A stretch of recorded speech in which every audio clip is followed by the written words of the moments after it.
मैं चुप बैठा हूं, इसका मतलब ये समझिए, गलती मत कीजिए मोदी को समझने की। अगर मोदी जिस दिन मुंह खोलेगा तो तुम्हारी 7 पीढ़ी के पाप निकाल करके रख दूंगा। मैं बीजेपी के खिलाफ लड़ता हूं। मेरे खिलाफ बीजेपी ने 24 केस किए हैं, डिफेमेशन के केस, क्रिमिनल केस, 2 साल की जेल करवा दी, मेरी लोकसभा की सदस्यता ले गए, 50 घंटे मेरा ईडी ने इन्वेस्टिगेशन किया, इंटेरोगेशन किया। दोस्तों, तो आज जो है चुनाव प्रचार जो है थम गया। जिस प्रकार से प्रधानमंत्री नरेंद्र मोदी ने अलग अलग मुद्दों के ऊपर में अपनी टिप्पणी की थी, चाहे मंगलसूत्र हो, चाहे एक भैंस में से 2 भैंसें ले जाएंगे कांग्रेस, ऐसा वाला कोई बयान दिया हो, या फिर कांग्रेस के मैनिफेस्टो को मुस्लिम लीग से जोड़ा गया हो, या फिर आपके घरों की पानी की टूटी तक कांग्रेस छीन के ले जाएगी, ऐसा कुछ कहा गया हो, इन सभी मुद्दों में से निकाल के या फिर मुजरा शब्द का जो है यूज किया गया हो, तो आज प्रधानमंत्री नरेंद्र मोदी ने ये कहा कि मैं आपकी 7 जन्मों तक का जो है या फिर 7 पुश्तों तक का जो है हिसाब निकाल कर ले आऊंगा अगर मैं अपने पे आया तो। आइए पहले सुनते हैं उनका बयान। मैं चुप बैठा हूं, इसका मतलब ये समझिए, गलती मत कीजिए मोदी को समझने की। अगर मोदी जिस दिन मुंह खोलेगा तो तुम्हारी 7 पीढ़ी के पाप निकाल करके रख दूंगा।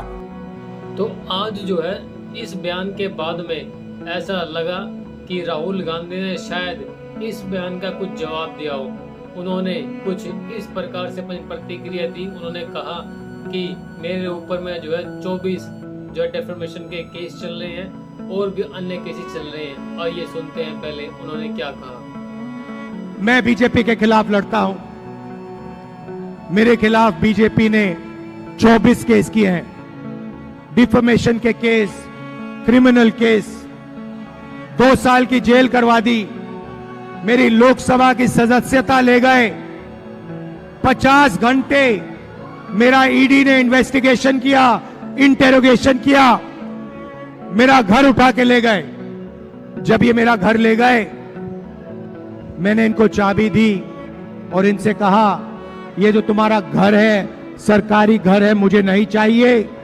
मेरे हिंदुस्तान में करोड़ों घर हैं, उड़ीसा के जनता के दिल में मेरा घर है, बाकी देश बाकी प्रदेशों के लोगों के दिल में मेरा घर है। तुम्हारा घर नहीं चाहिए, ले लो, उठा के ले लो। वाकई में ऐसा लगता है कि इस बंदे में जो है दम है। कन्याकुमारी से लेकर श्रीनगर तक और एक देश के कोने से दूसरे देश तक चला, लेकिन अपने मुद्दों से नहीं भटका, लेकिन लड़ाई लड़ी जरूर लड़ी। हालांकि 4 तारीख को क्या हुआ ये किसी को नहीं पता, ये जो है हमें 4 तारीख को ही पता चलेगा। अब हम बात कर लेते हैं, कल यानी नरेंद्र मोदी ने एक बयान दिया कि महात्मा गांधी के ऊपर में जो फिल्म बनी थी उससे पहले महात्मा गांधी को कोई नहीं जानता था। आइए सुनते हैं पहले वो बयान। दुनिया में महात्मा गांधी एक बहुत बड़े महान आत्मा थे। क्या इस 75 साल में हमारी जिम्मेवारी नहीं थी क्या कि पूरी दुनिया महात्मा गांधी को जाने? कोई नहीं जानता, मैं आपको ना मुझे। पहली बार जब गांधी फिल्म बनी तब दुनिया में क्यूरियोसिटी हुई, अच्छा ये क्या कौन है, हमने नहीं किया जी।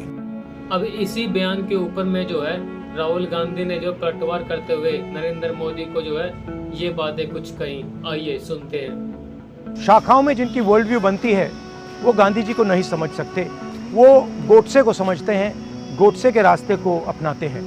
गांधी जी पूरी दुनिया के लिए एक इंस्पिरेशन थे। Martin Luther king junior, Nelson Mandela, Albert Einstein, ये सब लोग गांधी से इंस्पायर हुए।